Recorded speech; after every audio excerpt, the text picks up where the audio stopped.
ایک بار ایک شادی شدہ جوڑا نکھل اور سجاتا خریداری کے لیے بازار آئے۔ دونوں نے مل کر ضروری سامان خریدا۔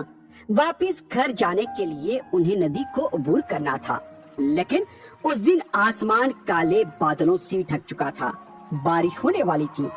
ندی عبور کرنے کے بعد بھی انہیں 4 میل کا فاصلہ طے کرنا تھا۔ شدید بارش میں ندی کو عبور کرنا خطرناک ہو سکتا تھا، اس لیے وہ علاقے میں پناہ تلاش کرنے لگے، لیکن یہ کام بہت مشکل کا تھا۔ اس کے باوجود بھی دونوں شوہر اور بیوی ایک مکان تلاش کرنے لگے۔ وہاں پر انہیں ایک مکان نظر آیا۔ سجاتا، اگر بارش ہو جاتی ہے تو ندی عبور کرنا مشکل ہو جائے گا۔ ہم اس مکان میں رات گزار لیں گے اور صبح گاؤں چلے جائیں گے۔ یہ کہہ کر دونوں اس مکان میں داخل ہو گئے۔ سجاتا نے بازار سے خریدی جھاڑو سے کمرے کو صاف کیا اور وہاں پر قیام کا انتظام کیا۔ اس دوران شدید بارش شروع ہو گئی۔ اچانک بجلی کڑکتے ہی 3 بھوت نکھل اور سجاتا کے سامنے نمودار ہو گئے۔ اپنے سامنے بھوتوں کو کھڑا دیکھ کر نکھل اور سجاتا کے تو ہوش اڑ گئے۔ ان کی آنکھیں کھلی کی کھلی رہ گئی اور وہ حیرت سے بھوتوں کی طرف دیکھنے لگے۔ ڈرو مت، ہم تمہارے ساتھ کھیلیں گے، تمہیں نقصان نہیں پہنچائیں گے۔ یہ سن کر نکھل کہنے لگا، تو کیا تم ہمارے ساتھ کھیلو گے؟ یہ سن کر دوسرا بھوت کہنے لگا، تم کو ہمارے ساتھ آنکھ مچولی کھیلنی ہوگی۔ نکھل نے حیرت سے پوچھا، بھوتوں کے ساتھ کھیل؟ ہم پہلے سے ہی ڈرے ہوئے ہیں، ہم تمہارے ساتھ آنکھ مچولی کھیلنے کے موقف میں نہیں ہیں۔ لیکن بھوت اپنے موقف پر ڈٹے رہے اور ایک کہنے لگا، ہم تمہاری بیوی کا حلیہ اختیار کریں گے اور اسی کی طرح نظر آئیں گے۔ تمہیں تمہاری بیوی کا پتہ چلانا ہوگا۔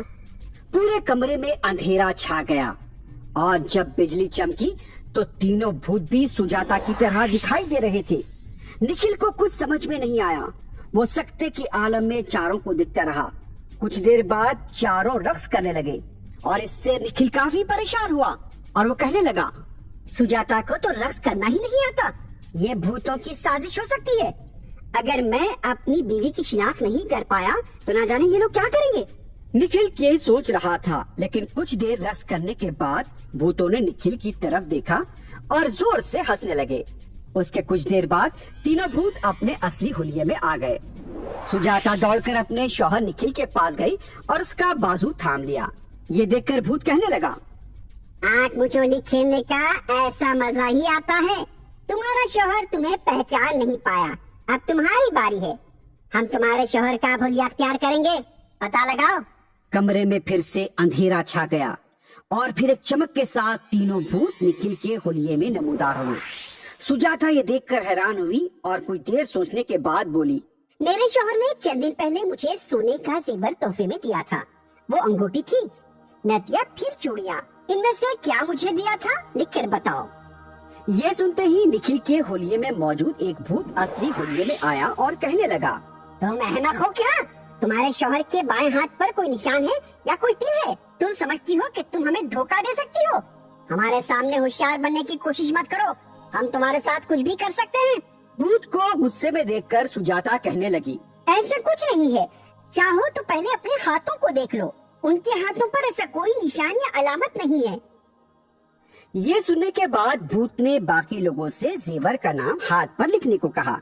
پہلے والے نکھل نے لکھا نت، دوسرے نے بھی بائیں ہاتھ پر نت لکھا اور تیسرے نے بھی لکھا نت۔ سجاتا یہ سب کچھ غور سے دیکھ رہی تھی۔ اس نے فوری اپنے شوہر اور اصلی نکھل کو پہچان لیا۔ میرے شوہر کچھ بھی لکھنے سے پہلے کئی دائرے بناتے ہیں، ابھی انہوں نے بھی ایسا ہی کیا، چاہو تو تم لوگ دیکھ سکتے ہو۔ یہ سنتے ہی باقی 2 بھوت اپنے اصلی حلیے میں آ گئے اور سجاتا کی عقل مندی کی داد دینے لگے۔ بھوتوں نے سجاتا کو تھیلا بھر کر سونے کی اشرفیاں حوالے کی اور نکھل سے کہنے لگے، تم نے ہمارے ساتھ اچھی آنکھ مچولی کھیلی ہے۔ یہ کہہ کر بھوت وہاں سے اڑ گئے۔ سجاتا اور نکھل سونے کی اشرفیوں سے بھرا تھیلا لے کر صبح خوشی خوشی اپنے گاؤں لوٹ آئے۔ بہت پرانی بات ہے، ساگر نامی ایک تاجر رہا کرتا تھا۔ وہ اپنے کاروبار کے بعد بہت فاصلہ طے کر کے اپنے گھر لوٹ رہا تھا۔ اس نے دیکھا کہ 4 افراد ایک چھوٹے سے لڑکے کو ڈرا دھمکا رہے تھے۔ یہ دیکھ کر اس نے کہا، کیا ہو رہا ہے یہ سب کچھ؟ چھوڑ دو چھوٹے لڑکے کو۔ ساگر نے بہت ہی غصے والے انداز میں ان افراد سے کہا، اس کے طاقتور جسم کو دیکھ کر وہ چاروں شرپسند وہاں سے بھاگ گئے۔ ساگر اس کمسن لڑکے کے پاس گیا اور جو کہ سہماوا تھا پیار سے کہنے لگا، بیٹا آپ کون ہو؟ وہ 4 لوگ آپ کو کیوں ڈرا رہے تھے؟ کیا بات ہے؟ یہ سن کر کمسن لڑکے نے ساگر سے کہا، چچا جان، میں ایک یتیم لڑکا ہوں، مجھے اپنے والدین کا تک پتا نہیں، لیکن وہ 4 لوگ مجھے دھمکا کر مجھ سے بھیک منگواتے ہیں۔ وہ لوگ مجھ پر بہت ظلم کرتے ہیں، ہمیشہ مجھے دھمکایا کرتے ہیں، مجھے مارتے بھی ہیں۔ ساگر کے پاس بہت کچھ تھا لیکن وہ اولاد سے محروم تھا، اس لیے وہ اس کمسن لڑکے کو اپنے ساتھ گھر لے آیا اور اپنی اہلیہ سے کہنے لگا، اس بچے کو ہم گود لے لیتے ہیں۔ بچے کا نام ساحل رکھا گیا۔ ادھر ساحل گھر آیا تو دوسری طرف ساگر کی اہلیہ حاملہ ہو گئی اور پھر اس نے بھی ایک خوبصورت بچے کو جنم دیا۔ اس بچے کا نام سورو رکھا گیا۔ ساحل اور سورو دونوں بھائیوں کی طرح کھیلنے لگے، سب کچھ ٹھیک چل رہا تھا۔ اچانک گاؤں پر ایک خطرہ منڈلانے لگا۔ گاؤں کے قریب رہنے والے جنگل میں ایک شیطان پہنچ گیا۔ وہ شیطان اتنا خطرناک تھا کہ چھوٹے بچوں سے لے کر بڑوں کو بھی مار کر کھا لیا کرتا تھا۔ اس کی دہشت صرف یہی گاؤں میں نہیں بلکہ آس پاس کے گاؤں میں بھی پھیل چکی تھی۔ گاؤں کے ہر شہری کے اندر خوف کا ماحول تھا، ہر کوئی خوف زدہ تھا۔ شیطان کا ڈر ان کے اعصاب پر سوار تھا۔ اس دوران گاؤں کے کچھ بہادر نوجوان اس شیطان کا مقابلہ کرنے کے لیے نکلے۔ شیطان، تم جو کر رہے ہو وہ ٹھیک نہیں ہے۔ معصوم لوگوں کو بے رحمی سے مت مارو اور جنگل سے نکل کر گاؤں میں مت آؤ۔ ہم روز ایک بکرا تمہیں پیش کریں گے، اس کے علاوہ تمہیں دوسری کھانے کی اشیاء بھی ہم پہنچائیں گے، لیکن معصوم لوگوں کو مت مارو۔ جو تم کہہ رہے ہو وہ تو ٹھیک ہے، لیکن مجھے بکرا نہیں انسان چاہیے۔ انسان کا گوشت کھانے میں ہی مزہ آتا ہے۔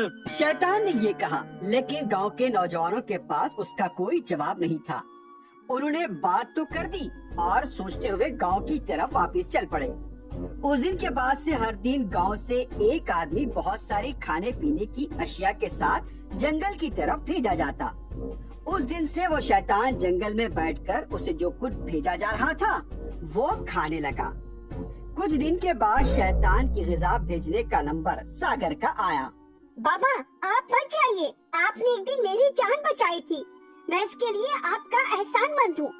اب مجھے احسان چکانے کا وقت آ گیا ہے، میں آپ کی جان بچاؤں گا، مجھے شیطان کے پاس جانے کی اجازت دیجیے۔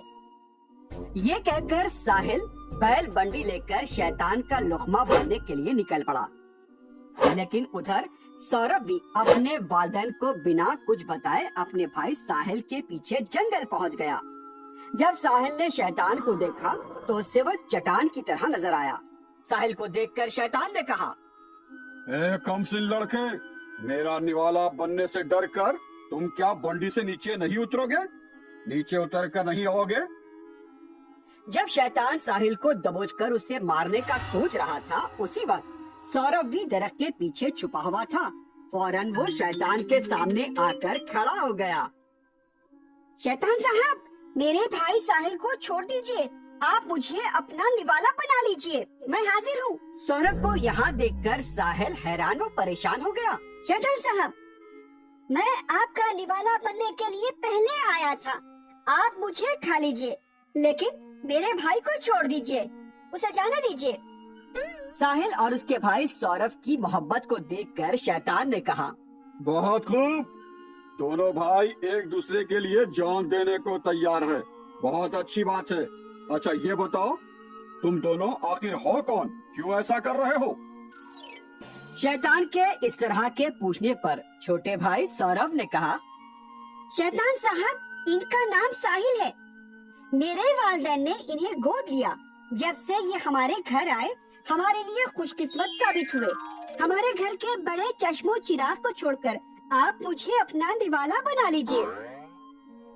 نہیں شیطان صاحب، میں اس گھر کا بڑا بیٹا نہیں ہوں، مجھے تو گود لیا گیا تھا، میری جان میرے والدین نے بچائی تھی اور میں اس کا احسان مند ہوں، اور آج میں اس کا احسان چکانا چاہتا ہوں، اور اب وقت آ گیا ہے کہ میں خود کو آپ کی غذا کے لیے پیش کروں، آپ مہربانی کر کے مجھے کھا لیجیے۔